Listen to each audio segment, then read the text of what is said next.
Yo, what's going on, y'all? Welcome to another episode of the Two-Man Game. As always, I'm Cone. I've got Ryan here with me. Currently, the Lakers and Pelicans are playing in the second semifinal game of the in-season tournament. So I want to kick things off. Ryan, how are you doing, and how have you felt about the in-season tournament so far?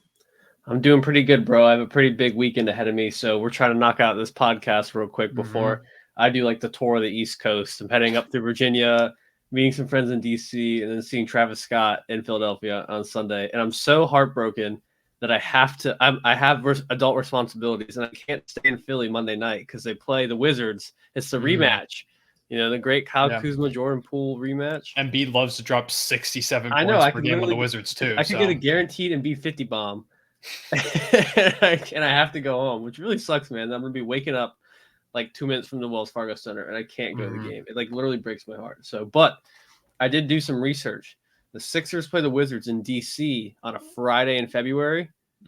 As long as I have nothing else going on, I'm gonna try to get to that. I think. There you go. That's a good chance to see one more 50 bomb from Embiid at some point. I've never seen Embiid drop 50 in person. So if I had if I had to make a pick, if there was a time to do so, it seems like it's the Wizards. So yeah, and then back what you're saying about the tournament, man, it's been pretty fun. I do think, I don't know. I think I am a little upset that like we don't have like the Nuggets in it, or like even Philly, or just the Magic, who've been pretty good. Like I feel like it kind of stinks having some of these really good teams like not get a chance to play in this environment. But it's been fun to have games that matter, and you can tell the players are actually taking it pretty seriously.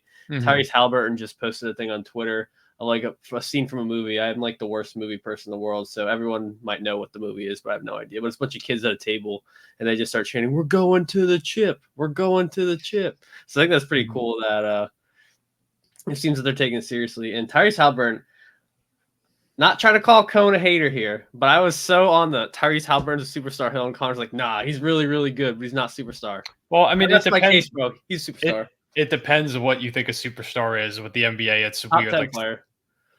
I also think top 10 player. I love Tyrese. I think it's a little too early. I'm not ready to push him. He has been a top 10 player this season, if you want to go that far, but I don't usually do my top 10 lists and stuff. I don't do lists in general, but top 10 to me, I think I need to see a little bit more from him over time to like put him in that regard at the moment. So it is tough because Tyrese has been fantastic. Yeah, like you said. And I mean, kind of counter to your point, one of the things I have liked about the tournament is that we're seeing different people on this stage. Like with Tyrese and the Pacers, they're not one of the top 4 teams in the Eastern Conference, but because they made this tournament, now the whole world is starting to see Tyrese Haliburton as a rising superstar, is what I'll say at the very least. You know, just went out there and beat the Milwaukee Bucks. He beat the Boston Celtics, like 2 of the best teams in the Eastern Conference, the 2 best teams in the Eastern Conference, most likely by the end of the season. Beat them back to back. And of course, it wasn't just him. A lot of other guys were balling too, but he is ascending on a national stage, which is pretty fun to see with stuff like this. It's cool to see the Lakers and the Pelicans doing their thing right now. You know, Anthony Davis, Brandon Ingram kind of have history between those 2 teams. Lakers are about to go into halftime up double digits, it looks like. So we'll see if the Pelicans can bounce back. But I've had a lot of fun with it. I don't love how they did the first game at like 2 p.m. Vegas time because the crowd was dead, or it heated up towards the end. But at least at the beginning, it looked empty. Yeah, why did they not make the first game start at why didn't they just like 8 and 10? So I'm thinking what happened was, or what I saw, like people's theory was on the timeline, is that because you have to buy tickets to both games, like you can't just buy tickets because it's in the same arena. So I think what they had to do was they needed time to get everybody out from the first game if they didn't have a ticket to the second game, and like clear it out and make sure that everybody had the ticket. So I think they had to like go through and be like, okay, like get everybody out, like get everything set for another new game. So I think they had to do all that stuff before they started the next game and sort of let people in. They had to go through that process. So that's one thing that's tough about Vegas, is that this is like the only kind of arena. It's the same arena they use for Summer League. So it makes it kind of difficult, but I don't know. There are definitely some kinks I think need to be worked out with the tournament, but for the most part, I've really loved the idea of it. It's been super fun, and it just, it adds some juice to the beginning of the season. So, yeah. Do you think how many people are going to bring LeBron's in-season tournament stats into play when they're arguing between the GOAT conversation? Like, I mean, hey, LeBron's got an in-season tournament ring. All I'm saying is Jordan had never scored a point in an in-season tournament. He never made a semifinals. No, he never showed up to the in-season tournament. Yep, he never showed up.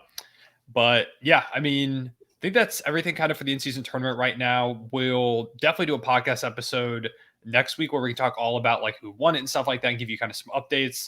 For right now, like we talked about, Pacers have beat the Milwaukee Bucks. They're moving on to the finals to face the winner of Lakers Pelicans at the moment. But yeah, we're going to go ahead now and get into kind of the main section of today's video where we're going to be making a tier list of NBA teams. I think this is the format I need to go to. So we have the, why does that contending bubble one look so weird? This box has been giving me problems. Okay. Connor's fighting some box demons. I am. For some reason, that box refuses to just get the words in the right spot. But we have championship contenders up here at the top. We have the contending bubble. These are teams that are maybe like a move away if they get healthier, or you feel like maybe they could be a contender at some point during this season. If they just kind of find their rhythm, you could maybe see them being like a deep playoff team, but they might not quite be on this upper echelon. You've got playoff locks, teams that we feel pretty confident will be in the playoffs. Edge of playoffs, those are like play-in teams or kind of fringe teams. Lottery are teams that we feel like are almost guaranteed to be there. And then bad is the bottom tier for the worst teams in the NBA right now. So I guess we can just go ahead and get started. I feel like I had something else to say. Leave a like and subscribe if you're here on the YouTube channel. If you're on Spotify, go ahead and rate 5 stars, download all that other stuff. Come over to the YouTube channel, show some love too. Y'all showed a ton of love on the past episode. We really appreciate it. Yeah, so that one cleared like all our other ones and views. Yeah, it did like really well. Engagement, all that kind of stuff. So that was awesome. We appreciate you guys for that. So go smash that like button for the boys. Yep, appreciate y'all. Okay. So we go ahead and get started off. I guess we can just go in order with how they kind of have it set up here. Cool. The Orlando Magic as the first team. Where would you have them right now? I would put them in playoff lock. That's where I was going to put them too. I don't think they're really on the contending bubble right now. Like if say we entered the playoffs today. Also, this is ranking them right now. Like a little bit of speculation, obviously, if we're like, okay, maybe they could become a contender. But for the most part, this is how they are at the moment. I don't think the Magic are like on that contending bubble quite yet. Because their defense is ridiculous. The offense is very shaky. They don't have like a true superstar on the roster either. To me right now, they just feel like a really good team. They've been super fun to watch. But I agree with you. I think right now I would have them as a lock to make the playoffs. Like I'd be surprised if they didn't make it with the way that they've been playing so far. But I don't think I could put them in these top 2 tiers. Now, way it's constructed now, it would be Magic Pacers round 1. I take the Pacers in that series. That'd be a hell of a series. It's literally all defense versus all offense. That would be a hilarious I think series. I take the Pacers in that series just because Haliburton's by far the best player. Yeah. Haliburton's definitely the guy in that series. So it's close. I don't know. The Pacers, because to me, like they have like these, they beat like the Celtics and the Bucks.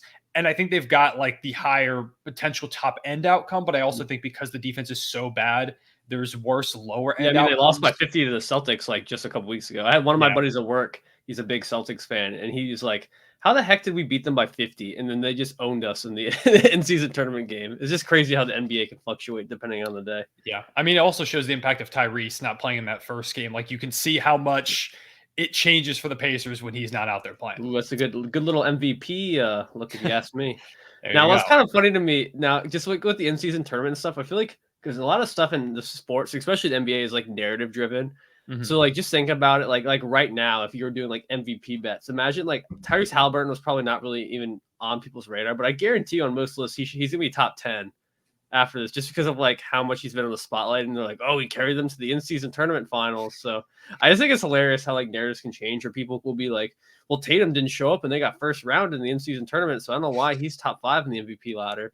So I just think it makes I'm curious to see how that impacts stuff, to be honest. Like I wonder if this is like, how does this impact and play into things like that? Because we've obviously never seen this before.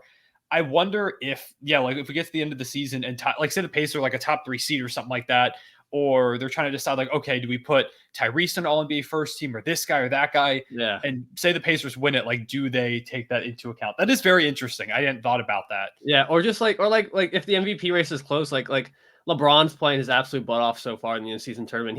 I think you and I both kind of agreed that either him or AD were like MVP dark horses before the start of the season, just because we both thought the Lakers were going to be pretty good. Mm-hmm. So it's just funny to think if it's narrow and they're like, the stats are pretty similar, but LeBron had that in-season tournament run. Like, yeah, I don't know. It's interesting. I'm very curious to see because it's whenever weird they because do you know how, stuff like, like this. well, playoff basketball isn't taken into account with MVP voting, right? Because they do the voting before the playoffs. But this Yeah. is like kind of like playoff basketball in a way, but something that's like you can't just tell the voters don't count the in-season tournament, like pretending like because a lot of all the stats count, right? But the finals game, correct? Yeah, I don't know. Yeah, I guess the finals game because it's not technically a regular season game. Those stats are kind of in limbo, which I don't like. Like those stats are in limbo. The They should just play-in count, bro, stats. and just some players play an 83rd game. I just think that's how it should be. Yeah, the play-in stats are also kind of in that weird spot where they don't count either. Like they're not playoff stats, but they're not regular season stats. They So should be it's like those its should be own playoff category. stats. That doesn't make any sense to me. Those are playoff games. Like they're not. It's not like the set playoffs. But Yeah. it's just like in baseball when they added the wild card round. Why would the wild card game not count towards your playoff stats? Or like if wild card weekend football stats didn't count until like it doesn't make any sense. I think they should change it to just like postseason stats. Yeah, postseason. Yeah, exactly. Instead of playoff. I like that. Yeah, too. just call it something like that. Anyways, back to the tier list. Okay, Dallas Mavericks. I'm between Bubble and Locks. I'm also between that with I would go Bubble because I do think if they somehow made a move it could propel them to the top. Luka put up a 30-point triple-double and a half yesterday. I know the Jazz had that was like one of the worst starting lineups I think I've ever seen on an NBA court. That was pretty bad. But it was rough. It was rough. But man, when Luka, it doesn't matter who else. It could be Luka and 4 dudes from the LA Fitness, and the Mavericks are going to be a contending team. I feel like, but like, man, Luka's like one of my favorite players. I just really want him to like win. But I do think they're probably a piece away from being in that top tier. But I do think they're more of the second tier because, like, compared to the Magic, like they don't have a player that's even close to Luka or probably even Kyrie. So I do think that kind of puts them above, even though maybe like team wise, the Magic might be more of a solid unit. Yeah, the Mavericks definitely have that superstar with Luka. Like they've been to a Western Conference Finals. It does feel like say they're able to trade for just like a third star next to Luke and Kyrie, or just like a more consistent like few role players. I could see a world where they make like a conference finals run. And contending bubble to me feels like teams that could like make it to a conference finals. Like they've got like a shot. So Luka needs to be hot. Even if they keep the roster the same, if Luka just is putting up 40-point triple doubles, like they can beat anybody. That's the thing. With Luka, you really never know. I'm good with contending bubble for the Mavericks. Denver Nuggets, I think, are pretty clearly contenders. Yeah, I do think though that like at least I don't know if you shared it with me as much, but my concern of their depth has definitely still been a factor. I think because like they had that game where like DeAndre Jordan kind of like turned back the clock and kind of balled out against the Clippers. You cannot rely on that in like playoff basketball or like in big games where that can get more exploited. So I do think that the Nuggets and probably the Celtics a little bit too once we get there. They definitely need to either work on the buyout market or somehow get some players around the edges just for like if injuries happen or just for like, playoff rotation. So they're more solidified. But I mean, it's pretty obvious with the way Jokic has been playing other than his poor shooting last night. That was pretty bad. Yeah. I had one of the worst they should be in that top entire superstar career last night. I do share some concerns about the depth. I shared some concerns coming into the season. It's been shaky. Reggie Jackson's been a lot better than I was expecting. Yeah, no, he's been awesome. Has been $1+. They've been missing Jamal Murray a good portion of the season. I definitely would like to see them pick up some depth because, you said DeAndre Jordan isn't going to give you Jokic stats like every game like he did that one time against the Clippers. That was ridiculous. So we'll see what moves they end up making, but I think that's a common concern amongst a few of these contenders we're going to talk about coming up here soon. Okay, Detroit Pistons. I almost feel like I should make a tier below bad. Should you make a tier below bad? Yeah, you know what? I can add I think there should be a Pistons tier. I'll make I actually changed bad to pink. That is not what I meant to do. I feel like I'm always editing these things on the fly whenever we do one of these tier list videos. Let's do okay. Detroit Pistons, baby. You ever see the movie? You remember the movie Shark Tale, Connor? Yes. So strange movie to pull out. There's a scene from Shark Tale where like he's like Oscar, the main fish in the movie, is trying to like be one of like the top dogs. Like pretend the Pistons are Oscar, right? He wants to be one of the contending teams. And so he's talking to like his boss and he's like doing like the hierarchy of like, the classes in the fish world. And he goes, then there's like 50 feet of like crap, like poop. And then there's you on the bottom. And he has like this whole diagram. That's what I feel like we have here with the Pistons. Yeah, man, it's been, to say it's been bad it would be an understatement. Like, there are also some awful teams around them, like the Wizards and the Spurs both have like one more win, but the Pistons are 2-19. They were 2-1, and they've lost 18 games in a row. The last time they won, James Harden was a Sixer. Dude, that doesn't even feel like it. And Ben Simmons was still playing. Like, they haven't won since that trade happened. Literally 2-1 to start the season, and they haven't won since. Who did they beat? Who did they beat? A disaster. I don't even remember. I know they lost game 1 to the Miami Heat. Then they went on the road. Oh no, at home they beat the Bulls. Okay, the Bulls aren't great. And then who else? The Hornets. They beat the Bulls and the Hornets. First game they lost by 1 point to the Heat.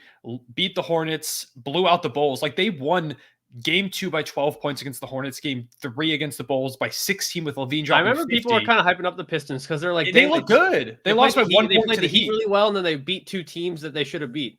Yeah. You know? And then they came out there, lost to us by double digits, lost to the Blazers, and that put them to 2-3. And then just, like, it's been a disaster since. Like, they were getting blown out almost every single game. They just played the Memphis Grizzlies, and who are one of the worst teams in the league. We're going to talk about them as well sometime soon. Actually, not towards the end when I'm looking at this. But, like, it was a 14-point loss. And obviously Desmond Bane was the best player on the court, like, easily. But even so, like, that Grizzlies team's been so bad so far this season. They played the Wizards like a week ago, which was like the toilet bowl. And at least I was hoping it would be a close game, and they got blown out by the Wizards. So the team that they are behind right now, one of the only 2 teams that are within a game of them, they got blown out by them. And this isn't a team that's like, the Wizards and Spurs are kind of trying to be bad. They're in their rebuild. Like, this is a Pistons team that came into the season with hopes to make the play-in. They've been the worst. It's like the Magic took that leap, and the Pistons are like, "Nah, we good." No, so I'm gonna do some math real quick. 2 divided by 20 is 0.1. So they're on pace to win 8.2 games. They're on pace to win 8 games, to go 8-74, which is the worst record in NBA history. So I don't know if they're gonna get to that point. We'll see. But God, they look like one of the worst teams in NBA history so far this season. It has been bad. Which I don't get. And we had this conversation when you were home for Thanksgiving. But, like, if you look at the Pistons roster, it's not as bad as, like, that Sixers team that, like, won 10 games. You know what I mean? Mm-hmm. Like, it's just so funny. Like, you have Cade, who's, like, a borderline all-star talent. You had Jaden Ivey, lottery pick. You had James Wiseman, who's been playing bad, but, I mean, former top 3 pick. I mean, you have Bogdanovich. I know who just came back, but he's like a good veteran. You know, it's just they have like Killian Hayes was a top 5 pick. They have all these players that were like really supposed to be good, and some of them are kind of good, but they're just, the team is just awful. Yeah, I don't know, man. It's like I could spend an hour ranting about this Pistons team. And the fact that Jaden Ivey is like the 11th man, like Monty Williams. I don't know. Maybe Chris Paul is the coach the whole time, because Monty Williams has been a disaster in Detroit so far. Like, I don't know what he's doing. Asar Thompson has gotten benched down. He's only playing like 15-ish minutes. Wait, he's benched? I thought he was hurt. No, he just hasn't been playing nearly as much. Like, he's not starting anymore. That's crazy, because I saw the lineup and I was like, I just assumed he had been hurt, because I didn't watch the game, obviously. But no, he's just, I mean, he got hit in the face recently. I don't think he broke anything, but he kind of like took a big hit to the face. Mm-hmm. But that was a couple games ago, I believe. Like, he only played 16 minutes against the Grizzlies. He's just not really playing anymore that much. Jaden Ivey was the 11th man off the bench. And how many minutes did he actually end up playing? If you're going to be bad, just go down with the young guns. You know what I mean? Ivey ends up playing 24 minutes. So, like, he comes in eventually, but like, just give him run. Like, he's been one of your better players when he's played so far. I know the defense really isn't there, but you need any type of bucket you can get. And you just took him with a top 5 pick. When you're getting your butt beat, you just got to score. I don't know what they do. I don't know if they go out there and make a trade. Do they get another top pick, which hasn't worked for them at all so far? Like, getting top picks has not done anything for them. Or trading for former top picks like Bagley. And the Wiseman trade was awful. Like, in the calendar year of 2023, the Pistons have won 8 games total. They might not hit 10 wins in 2023. The Detroit Lions have won more games than the Detroit Pistons in the calendar year of 2023. That is an insane stat, bro. It's absurd. Put that in the thumbnail. Bro, it's crazy. Anyways, that's the Pistons. I don't think any teams are going to join them. Like, I think we'll see. Maybe we can talk about the Wizards or the Spurs in a little bit, but they might have to have a tier of their own. Okay, moving on now. We have the New Orleans Pelicans. Right now, 8 seed, 12 and 10. I think I probably have them an edge of playoffs at the moment. I don't know if Yeah. I can say they're a lot quite yet. Although I think with them getting healthier, they've been a lot better as of late. Like they're finally getting Trey Murphy back. They've got Jose Alvarado back and playing. Ingram and Zion have been staying on the court. They've Like looked this pretty team, solid. CJ's back from his freak injury. yeah, this team, when it's healthy, which has always been the case for them, has looked really good. I think they're still, has it come out of halftime quite yet for the in-season tournament game? I think it's just about to, but I was going to say they were down double digits at halftime, but they made it to this point in the in-season tournament, got a big win over the Kings in Sacramento, which isn't easy to do, like winning convincingly. I've loved a lot of what I've seen from the Pelicans. It's just, as always, a matter of if they can stay healthy. If they can, by the end of the season, I think they probably end up making the playoffs, but knowing them, Zion or Ingram are going to miss. I think they're closer to the playoff locks category than they are to the lottery category.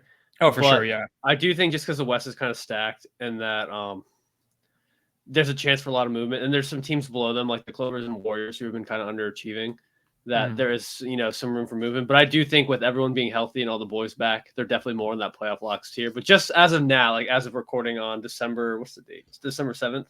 I think we keep them there, but I do think they make the playoffs. Or definitely the play-in.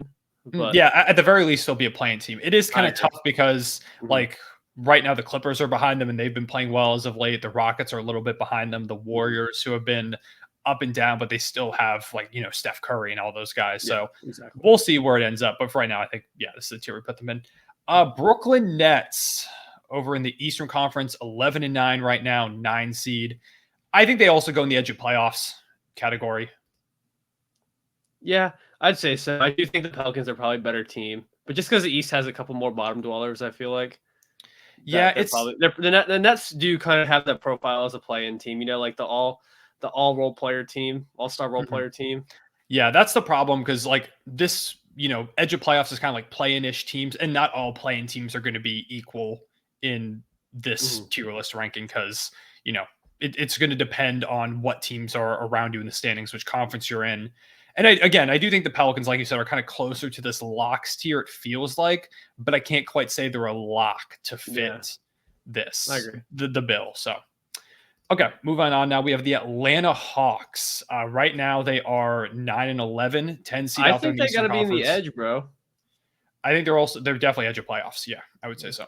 Like I don't think they're quite lottery. I mean, you're not a lottery team when you have Trae Young and DeJounte Murray, but I mean, 9 and 11, and they just like, they've had bright spots, but they've also had some lows. They just can't put together like a good stretch of games, it seems like. Yeah, they continue to be like one of the most mid teams of all time. Like there was that stat where it's like 12 games ago, they're 6 and 6, like 9 games ago or 18 games ago, they're 9 and 9. Like they continue to do stuff like that where they'll win 1, lose 1, win 2, lose 2. They just cannot put together any separating stretch of basketball.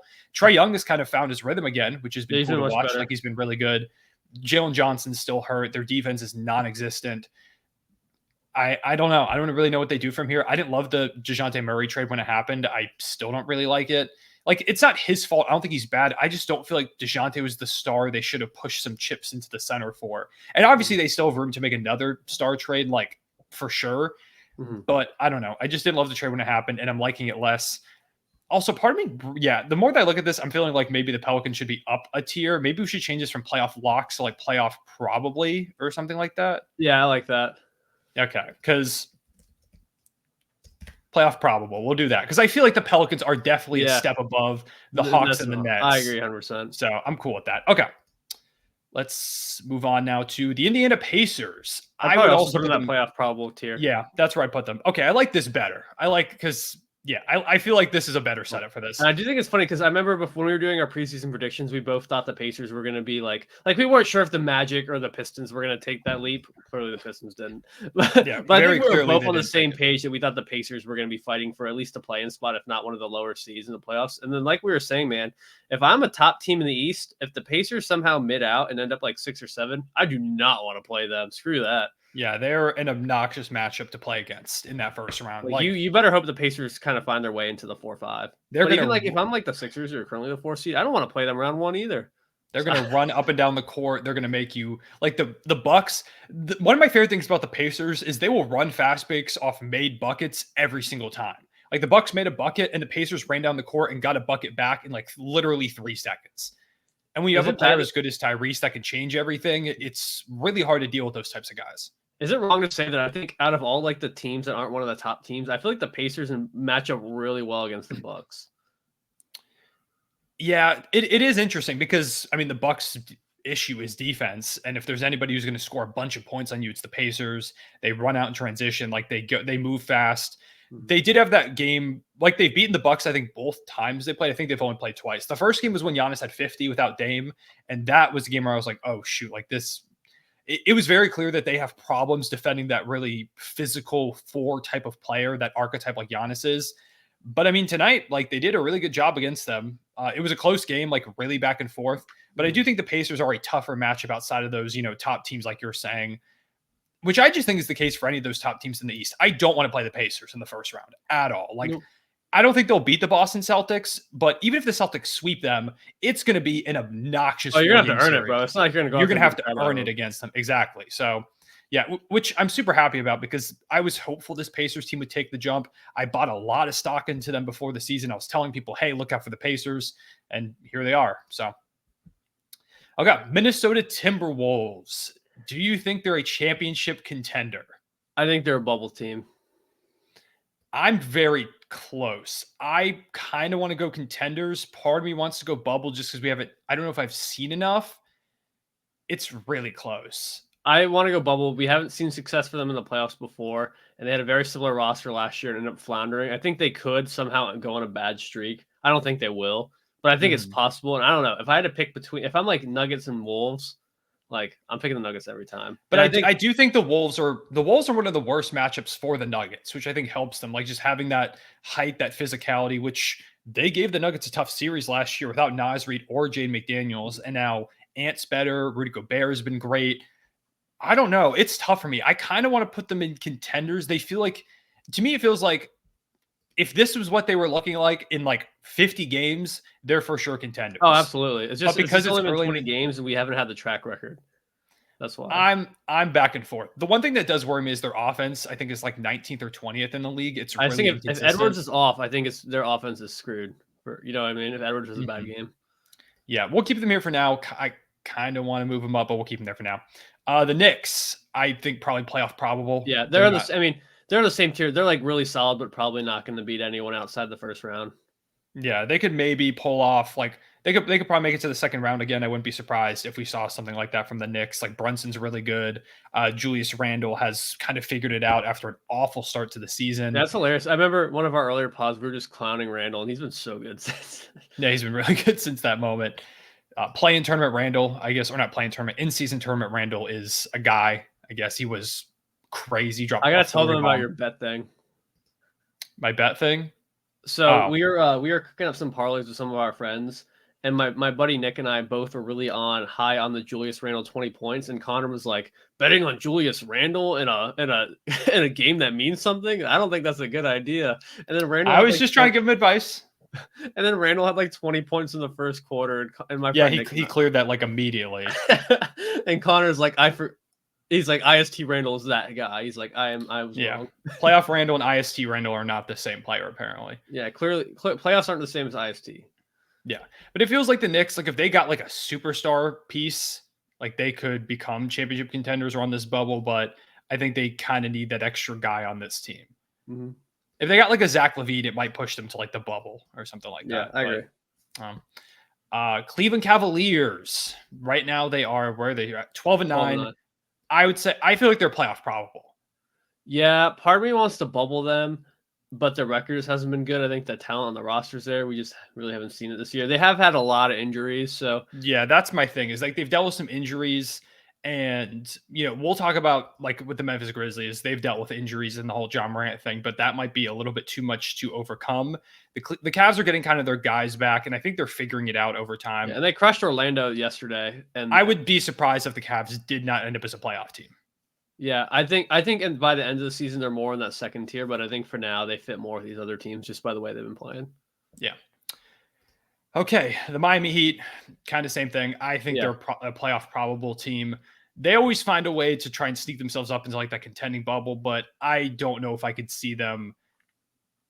I don't know if I could see them making like. I mean, they could maybe make a conference I mean, finals. we all said that last year too, and then they went. That's on the the run. annoying thing about the Heat. Like, it feels like nah, they shouldn't be able to. But I mean, Jaime Jaquez is gonna have like a 30 piece out of nowhere against like the Celtics in round 1 or something crazy. Like, I don't know.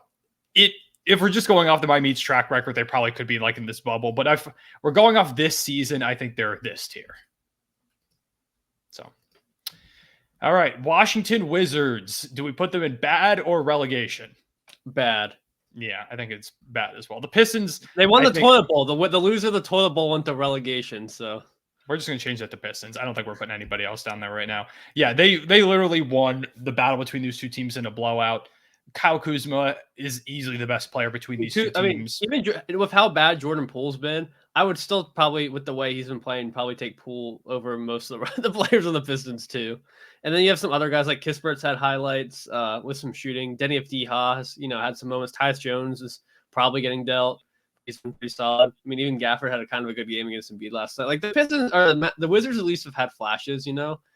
Pistons not a lot of them, but they have had like 4 flashes. The Pistons. Well, I mean, like Kuzma was putting up like all-star like numbers, even though it's true. on like they should trade Kyle Kuzma. By the way, they could probably get a haul for him. We agree, but I don't think it's gonna happen.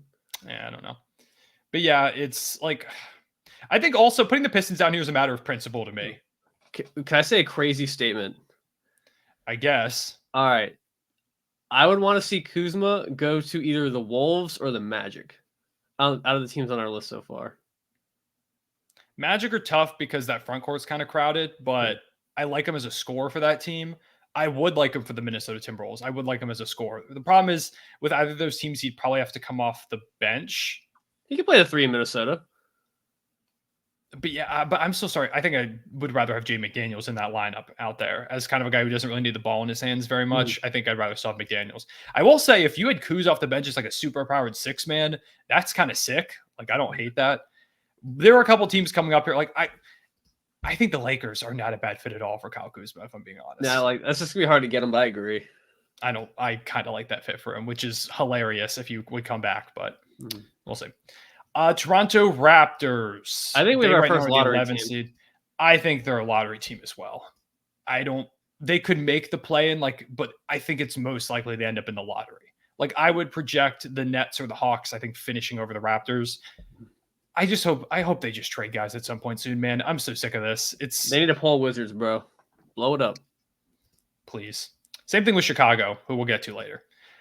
Okay. The Golden State Warriors are a very interesting team. Right now, they are the 11 seed, 10-11 on the season. Where do you have them at? I have them in edge of playoffs.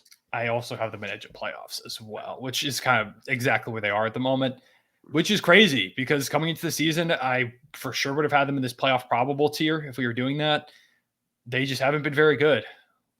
Like, Clay's been up and down. He's been better as of late, but it's still not been enough. Wiggins is having like the worst season of his career. Chris Paul is dealing with injury right now. He just does not seem in it, man. Like, I don't know if he has personal stuff going on, because I know that last year he missed some games due to some personal stuff, and then there was the thing with slamming his hand in the car door.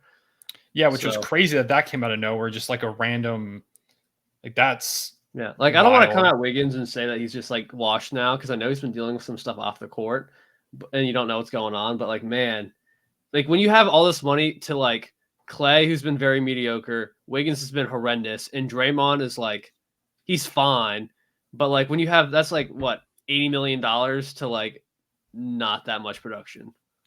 Yeah, because like Draymond's still giving you a lot defensively. Offensively, he's actually shooting really well from 3 this year, which is crazy. That was funny, the other game he had where he had like 5 threes or whatever it was.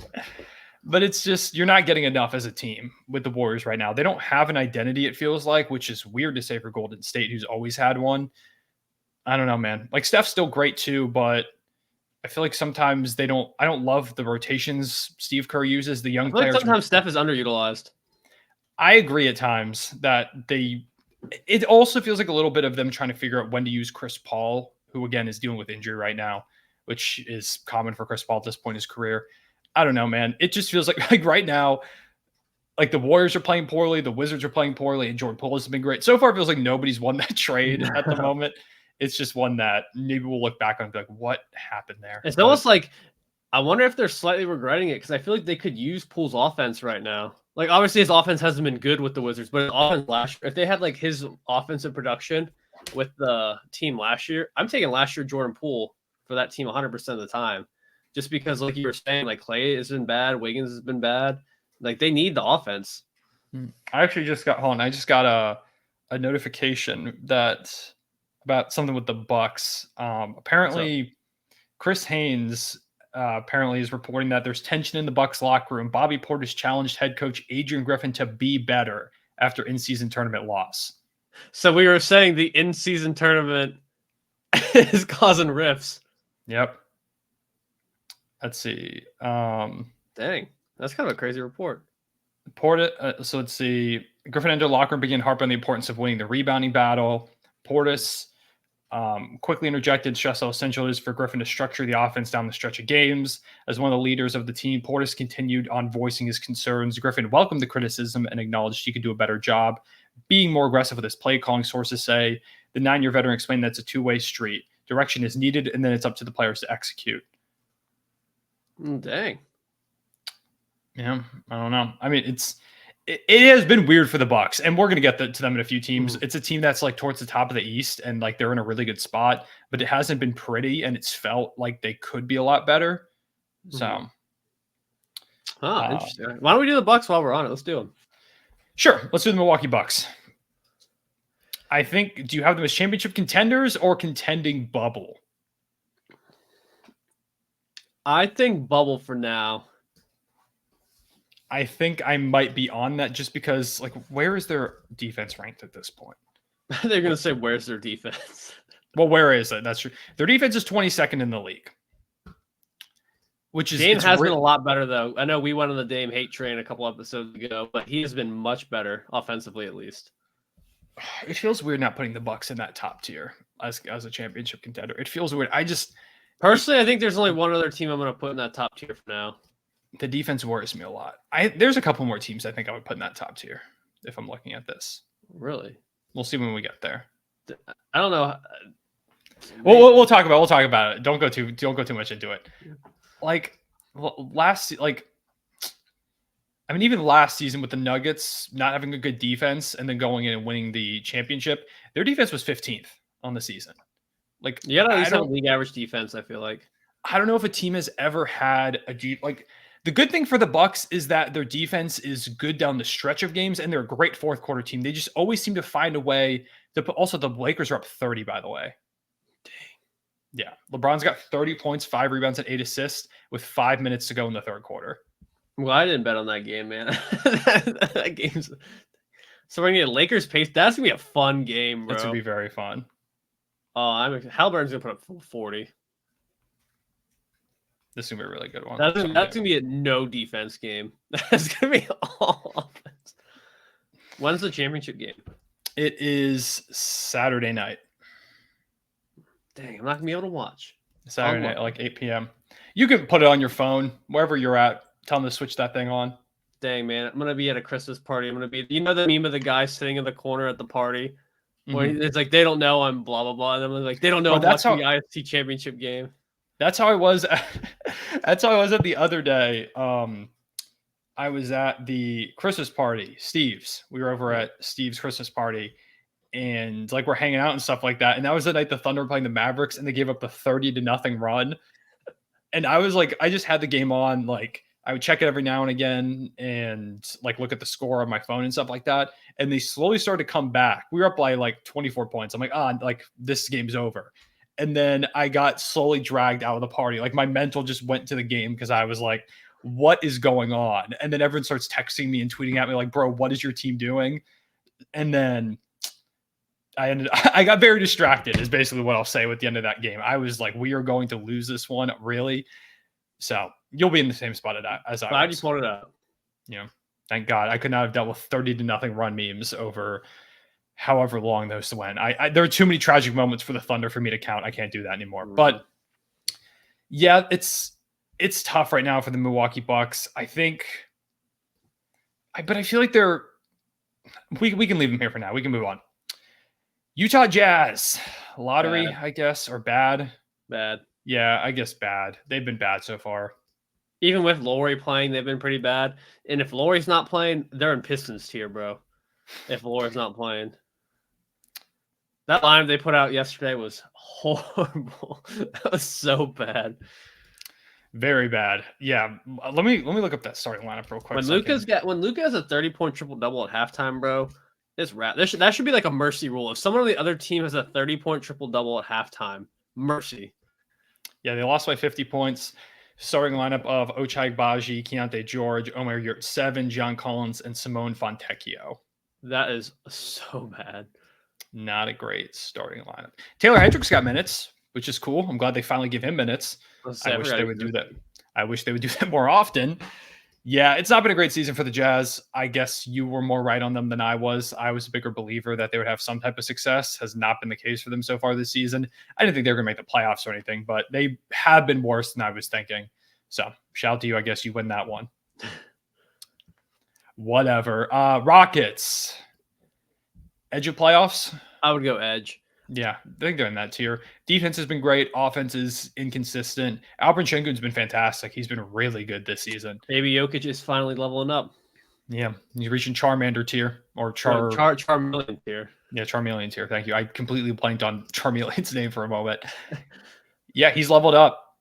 Ime Udoka's been great as a head coach. They just look a lot better. Even if they don't make the playoffs, which I don't know if they're going to, it's tough because there's a lot of teams right around them that I think have more talent at this moment. They're 9-9 right now in the season. They're the 10 seed. I could see them slipping to that 11 seed and missing the play-in tournament or being like one of the bottom play-in teams. But even if that's the case, this team looks miles better than last season. Like they're just so much more competitive. I agree with you on that front. I guess the one part I'm still a little bit like wary about, and we talked about this before, is that we both agreed, I think, that they were going to be better this year. I don't think that was an argument at all. But it's just, I do feel like their ceiling is kind of currently limited because with their current roster, you can't really get, I feel like, in the upper echelon tier. Mm-hmm. So, like, yeah, they got a lot better and they're going to compete, but I don't think it's setting them up for one of those top two tiers. To become one of those top teams, they're going to need some progression. Jalen Green has to be better, just overall. Like, they need more from him. Mm-hmm. Hasn't been his best season. I was hopeful with a better ball handler next to him at the point guard spot in Fred VanVleet, it would be better for him. You know, Şengün's playmaking, and he's getting good looks. Like, he's been kind of involved. He's taking a backseat at some points. I was just hoping for more from Jalen Green so far this season. Hasn't been a great start this year. He is, to me, the key for them to kind of unlock this team. 100%. Especially because they owe their pick to us this season. So they're not going to get, like, even if they end up in the lottery, unless they jump to the top 4 somehow, which I don't think they'll be in position to grab that spot, that's going to be our pick. So that's rough. Well, for them, it's nice for us. Sacramento Kings. I think that third tier. Playoff probable. Yeah. I don't think I can put them in contending bubble right now. I feel like they need another piece. If they could land like an OG Anunoby or like a Pascal Siakam or something like that, the deadline, that would be so huge for them. I don't think OG puts them in that next tier, but I do think like a play, like you said, like a Siakam would get them there just because Fox has been like top 20 player. He's going to be an all-star, you know. He's been absolutely awesome, still insane in the clutch. And Sabonis has been pretty good as well. It's like you were saying, though, they just need another guy, I think. Because the issue is when you have two really good guys, but no insanely great guys, you kind of need a third great guy. Does that make sense what I'm trying to say? I get what you're saying. It's like when you have Giannis and Dame, you don't need necessarily a third guy. When you have, you know, Jokic and Jamal Murray, you don't necessarily need, you know, that's what I'm trying to kind of say. I get what you're saying, yeah. With the Kings, you have Fox, who's really good, and Sabonis is really good, but they're not on the same tier as any of those guys I just named. Well, Murray, but you know what I mean? Murray and Jokic, you know what I mean? Like Jokic is the best player in the world, yeah. And plus, I mean, they also have like Aaron Gordon. Yeah. Like they've got like a great supporting talent around them. One thing with the Kings that's been disappointing this year has been Keegan Murray. I was hoping he would take a little bit of a jump or at least kind of maintain what he was doing last season. On him. They've been digging him, though. Like, defensively, I've seen so many The defense has been nice. I've liked the defense, but he's shooting 30% from 3 right now. No, offensively has not been there, but they've been raving about his defense. I mean, I don't watch the Kings to know. I can't, and I don't, I'm like looking right now. I don't know if there's any defensive stats that are, you know, calling for him to be a wizard, but I think he would be a person that I would be willing to trade to get that third guy. Personally, if you could match him with Harrison Barnes' salary, It's a really intriguing package. It's really intriguing. I don't know if they're going to want to part ways with him because he does feel like someone who could take a jump and become a good role player for them. But if they're looking to go all, like if they are looking, guy. I guess so. I mean, I'm talking like one of those like star role players all the time. for sure. But I'm talking more like star role player. I think he could become that type of player. I don't see him becoming an all-star necessarily. Yeah, the all-star team of role players as always. Yeah, I don't know, man. With the Kings, I mean, there's the reports that they're going to be aggressive around the trade deadline, which is exciting. I want to see that. I was hoping they would get a third star this offseason to kind of boost themselves up. Kuzma, man. We wanted them to get Kuzma. Maybe they're the team that lands Kuzma. We'll see. I would still support a Harrison Barnes. I mean, it's stupid though because we said they should have just signed him in the freaking first place, and now they would be trading assets for him, which is kind of silly. But who knows? Maybe Kuzma didn't want to go there anyways. He wanted to go to the Wizards. We don't know. Yeah, Kuzma wanted a bag from the Wizards. That was it. All right, my Oklahoma City Thunder. Where are you putting them? Playoff probable. Yeah, part of me wants to put us here in the contending bubble, but I don't think we're quite there yet. We're young. The rebounding has been a problem for us. Like we've been a really rough rebounding team, which is part of just our play style, going small ball, kind of attacking a lot, been one of the best shooting teams in the league so far. But just because we're young, I'm not really ready to push us to that contending bubble. If we made some kind of trade this season, I want you guys to make a splash, man. It would be cool. I mean, I think if we make a splash, that could, for sure move us up a little bit. But it's tough though, because I feel like we're close to Dallas. Although I guess if we're talking about the playoffs, like having Luka is a big boost. We do have Shea, but I don't know. We're a weird team because I feel like we could make a run. I could see us being like like a second round team. The conference I agree with some of the tough. other playoff probable teams. I think are also in that category. You know what I mean? Yeah, it's just like if I'm making a bet, I'm not putting the Thunder to win the finals. No offense. I'm looking at some of the teams in the top 2 tiers. But I mean, if you put the Thunder in a first round series, they could totally win. Could they make a conference finals run? Heck yeah. But I don't think they're going to probably end up taking down one of the, top dogs, probably at least at this point, unless a crazy move is made. Yeah. Yeah, I think this is probably the spot for us for right now. The thing is, with this playoff, it says playoff probable, but I would say every team we have in there, except with maybe the Pelicans, if somehow they have injuries and fall off, is going to make the playoffs as like a top 6 seed. You know what I mean? Or like they're not going to be a play-in team. Like those are teams that are going to make and get a guaranteed spot in the playoffs. Yeah. So even though it says playoff probable, I would say it probably is more like playoff locks. Like we expect them to be a top 6 seed kind of thing. All right, the Blazers, bad. Yeah, not a lot to say about them. But they haven't been Pistons tier, which you thought they were going to be. So I'll take my slight.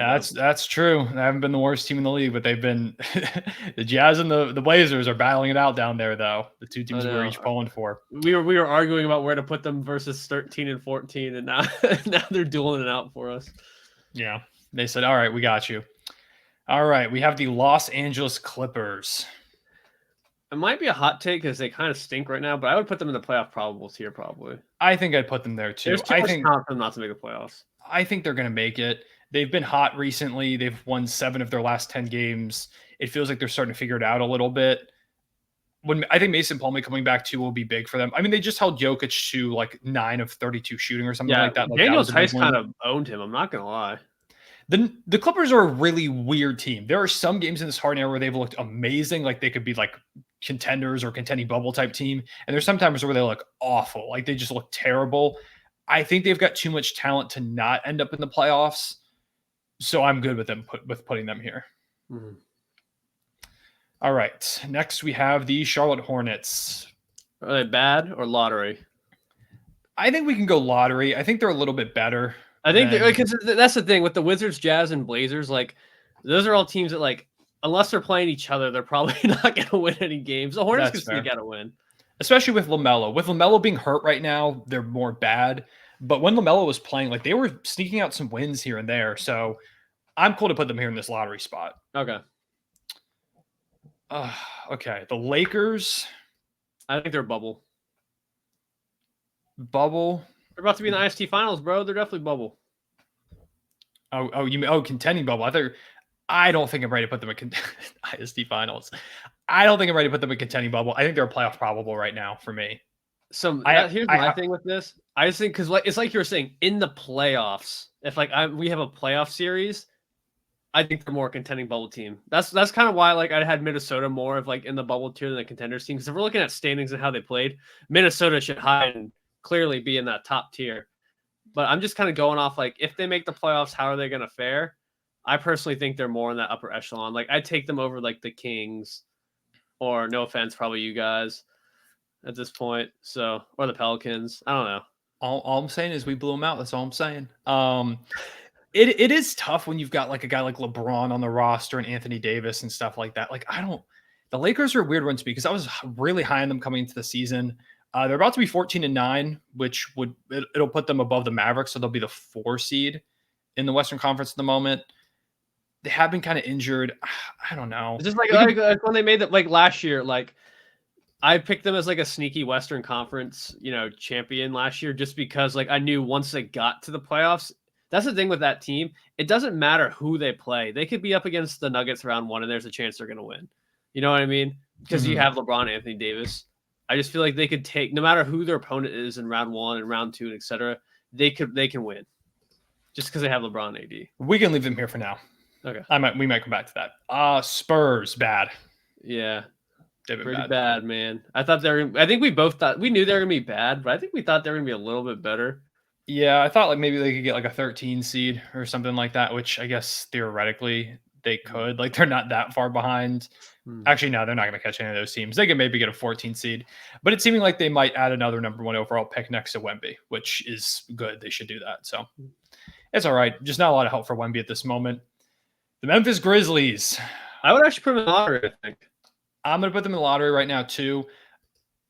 There's still a part of me that feels like there isn't that much separation between them and the Rockets at the moment. Dude, they're not making the playoffs. Let's calm down there. I'm just saying if they made the play-in, I would be surprised, but it wouldn't be the most impossible thing. Because how far back are they? I'm pulling up this.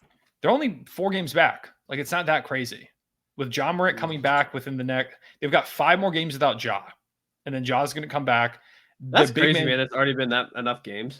I know, right? The big man depth is still really rough for them. They've still got big problems. Hold on. Does a lot. The doorbell rang on the TV in the living room, and Luna's going crazy. Luna thinks there's a real person here. So let me let her out of the room so she can go bark her butt off. Okay. I'll keep talking about the Memphis Grizzlies. Ja Morant, I feel like he's going to make a big difference for them. I think he's going to change a lot. I do still worry about the depth with the big man position. The wings are kind of weak, but they've been dealing with so many injuries. I wouldn't be surprised if they made it. Part of me wants to put them at edge of playoffs. When Ja comes back, I think that's kind of the realm they'll get to. But I do think right now I put them in the lottery because the most likely outcome is they don't make the playoffs. But I don't think it's the most impossible thing in the world that they push their way to the play-in. I agree. It would not be the craziest thing I've ever seen. Shout out to Justin Bain. Did he have 40 or 50 last night? I forget. 49. He was real close to 50. Good game, man. Good game. Yeah. Chicago Bulls, lottery. Yeah. They're not as bad as some of those other teams, but they're bad. Yeah, they're pretty bad. We are, and here's the thing, man. And we mentioned this, I think, last episode, but now Zach LaVine's hurt, and he's already been kind of bad this year. Mm-hmm. His value, they should have traded him so much earlier, man. His value, I think, is an all-time low. Something I want to say, and I think this was a theory that Kenny mentioned in one of his videos or on the pod or something like that. He was talking about, so Zach LaVine right now is out with injury, and he's supposed to be out, I think, 3 to 4 more weeks potentially. Kenny thinks there might already be a trade lined up, or they've got suitors. And right now they're waiting for that December 15th, January 15th time when players can actually be traded. Mm-hmm. He thinks they're just keeping him out at this point, which I think makes sense. For the Bulls, there's no reason to have him out there right now. You've been bad. They've been playing better without him. They've been winning games recently without him. So I think it makes sense to hold him out at this point. There's been reports that there's kind of tension there between him and the Bulls. Just don't play him at this point. Let the young guys go out there, do their thing, and that's a crazy conspiracy, bro. I don't really agree. I think he's actually probably just hurt. But that's I could see him being injured, but I think they're gonna push the timeline back. I could see that. I believe that Zach LaVine has played his final game as a Chicago Bull. The more that I think about it. Okay, I can rock with that. That's fingers crossed. Hoping that that's going to happen for the Bulls because it's been bad. The Philadelphia 76ers. Where are they at right now, Ryan? I personally think they're in the bubble tier. You do, huh? I do. I'm fine with that. I'm fine. I'm just giving you a hard time. I think. Yeah, I think just that's think it's fine. just they have Joel Embiid as a top, whatever player, whatever you want to say. And I know they've been slumping a little bit, but now that Uber is back and they have some bench scoring back, I think they're going to be back to win. And we have there's another thing too. I think the Sixers have the easiest schedule Oh my good lord, your next 6 games. left. Oh my god, y'all. The Sixers next 6 games: Hawks, Wizards, Pistons back to back, Hornets, and Bulls. I'm gonna say a hot take. I think the Pistons win a game against us. I think That would that's be their next win. hilarious. No, Pistons' next win will be against the Sixers. I real quick. Just in case. I know we've been harping on the Pistons so much, and I feel bad, but I don't think they get another win this year. Right now, let me read the games up until the end of 2023. Magic, they have a hard schedule. Magic, Pacers, y'all twice, Bucks, Hawks, Jazz at home, more winnable game. I think they win that game. The Nets twice, the Celtics, the Raptors to end the year. I think they get the Jazz game, and I still think they get a game against us. They're going to win 2 games. 2. God, if y'all lose, it would be hilarious. It would be no, it would be the most Sixers thing possible. Embiid's going to sit out for some reason. We're going to lose. I can already tell you right now. That'd be really That's funny. my prediction. I don't know, bro. The Pistons will play teams that are sitting like half their roster, and they'll still find a way to lose by 30. But anyways, yeah. The Sixers, I'm fine with putting the contending bubble tier. We saw a lot of great things from them. Because the Bucks are a little bit questionable, I could see a world where the Sixers make an Eastern Conference Finals run. I don't think it's impossible. Yeah. I've liked them more with Nick Nurse. It doesn't feel like right now they're contenders, like the one team that we're going to put up there, I think, in a moment. So, yeah. The Pistons, we're going to move them? Yeah, we're actually going to move the Pistons up here. Someone's going to screenshot that and post and say these dudes know nothing about basketball. Yeah, I'll put this up here for them, and then we can go ahead and do that. Screenshot this, and this is a thumbnail. Yeah, here we go. This is our thumbnail. I'll make my face. There we go. There's your thumbnail. Okay, can I even put these teams back? No. Okay, let's do the Celtics next. Contenders. I agree. Yep. Yeah, I think at least for the contenders tier, I think for now you just put the best team in each conference. I think that's fair. Part of me wants to put the Phoenix Suns. I kind of like the Suns. I want to. Although right now they are. We haven't seen Bradley Beal with them yet.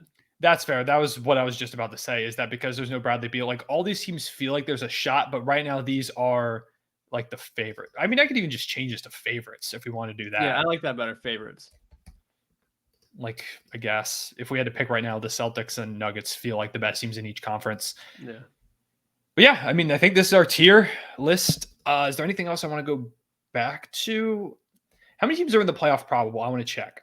Because these are supposed to be like the top. Like, so I'm gonna count how many Western Conference. Like we have 1, 2, 3, 4, 5, 6, 7, 8, 9. We have 9 teams in the playoff probable and up tier, which I don't think is really a problem because probable. Like I think it is probable a lot of these teams make the playoffs, but obviously someone has to be left out. Well, see, I guess it's 9 teams versus 8, and they're on the same tier. Like they were. It's gonna the playoff team. If you count the play-in as playoff teams, it's gonna be those top 9, and then probably either the Rockets or the Warriors. That's what I'm thinking. Yeah. So just wanted to go ahead and mention that as something because obviously, like, it's tough with the wording of these categories. Maybe could do a little bit better. Edge of playoffs tier. I'm surprised there's not more teams in here. I thought we are gonna have more teams. I just think it is so jumbled with this playoff area right now. There's a lot of hoops left. There's a lot left. There was a lot of hoops left. There's trades still being made. There's like we were saying, there's like the Wolves who 16-4, they should probably be in the favorites tier based on how they're playing, but there's 20 games for a team that hasn't made it out of the first round. So I mean, I think actually I did do the counting. Playoff probable tier and up, we've got 17 teams and 16 teams make the playoffs. So we actually did a decent job of kind of balancing that out, which I'll give us a pound in the back for. Okay. But yeah, I mean, I think this is. I turned away to the tier list. I switched tabs and it came back and you were legitimately patting your back, which I love. I guess right now we've got the Lakers. They're up 39 on the Pelicans right now. This game's dang, put them in favorites, bro. Put Lakers and Pacers in the favorites because I think in-season tournament, baby. In-season tournament championship. Finals preview question mark? Let's go ahead and do that actually. Let's talk about who do you have winning the in-season tournament finals? Pacers versus Lakers. Pacers. Pacers? Yeah. I kind of wanted to say Pacers, but now you stole that from me. Ooh, God, the Pelicans have Cody Zeller in right now. Things have gotten rough. Now they're down bad. Things Miami have Heat gotten legend. real rough right now. Is that okay? They just put in Jackson Hayes, but the quality of my stream dropped a ton. I was like, who did they just put in? Because I think they're going to empty the bench here in a moment. 42-point game now as Austin Reeves hits a 3. I'm going to pick the Lakers just to be different. I feel LeBron is apparently on a mission to go ahead and get that 500K. There's all those stories about LeBron being stingy and being like, I'm not going to overpay on things. This feels like another moment where LeBron's like, I refuse to miss out on a chance to get 500K. Adding the in-season tournament MVP potentially to his legacy. We'll see what that does for things. If anything, I think it makes it worse. I put out a tweet earlier. I'm already seeing final stat lines being tweeted out for LeBron James because there's no way he comes back into this game. This thing's over. But I mean, hey, in-season tournament MVP, Jordan never got one of those. Nope, never even made it out of the first round. Nope, Jordan never made it to the semifinals of an in-season tournament. He never even won the group stage. Never got to Vegas. Made it to Vegas. Never won a game in the group stage. Nope. Michael Jordan never won a game in the group stage of the in-season tournament, and you call that'd him be the a GOAT? banger tweet. Honestly, I'm gonna tweet that for LeBron wins. Do like who's your GOAT, and then put like just all in-season tournament stats like LeBron and then put James. like MJ 0 points per game, 0 assists. LeBron James, this amount of points per game, rebounds, assists, like shooting percentages. Because if they win the championship, they'll have gone undefeated in the play-in or the in-season tournament. I keep saying play-in tournament versus in-season tournament. My brain has yet to get those right. But you could do like undefeated in the in-season tournament. Yeah. Michael Jordan never won a game. Points per game, 0. Rebounds per game, 0. Assists, 0. That's a banger tweet. We'll see. I might have to pull out the cobwebs in my thumbs and get that. Yeah, when Ryan, if the Lakers win and Ryan pulls that tweet off, y'all better show some love. But yeah, I think that's pretty much everything. I was trying to think of anything else we wanted to go ahead and wrap up with. I was trying to think if there was anything to talk about in the league at the moment. I don't think there have been really any trade rumors. The Zach LaVine situation is the only thing that's popped up still. There was the Kings report that they might be aggressive around the deadline, which we talked about. In-season tournament stuff, Tyrese Haliburton, is the biggest story in the NBA at the moment. Also, I don't like how the Sixers are catching all these strays because of one report from Keith Pompey, who's like 99% of the time wrong, that the Sixers turned down a package of Haliburton and healed for Ben Simmons. I don't believe that they did. I don't necessarily believe that.